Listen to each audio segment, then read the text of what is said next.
They want you to get angry or sad or feel joyful or hopeful.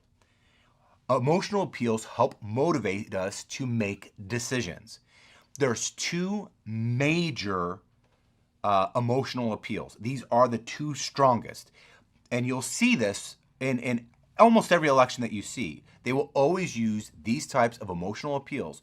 Number one is anger or fear, especially fear. If you don't do this, imagine how bad it's going to get. Oh my goodness, the world is going to end. This is how bad it really is. Now, sometimes it may be true. Sometimes the warning actually may be legitimate.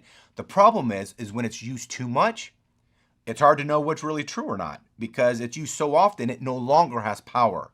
Fear, fear, fear, fear. Eventually, people either live in fear and shut down or they completely ignore it.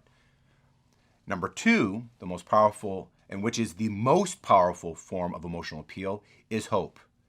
There's bad things, but if you do this, then everything will change. If you vote for me, everything will change. So it typically goes something like this. If you vote for them, end of the world, fear, your life is over as you know it. If you vote for me, then everything's better. Ting! I mean, that's how it usually works, an emotional appeal. So you have to be aware that just because someone is making an emotional appeal does not mean that you should actually be persuaded to their side. On the other side, just because they promise you everything in the world also doesn't mean that you should vote for them just because they say it doesn't mean they're going to follow through.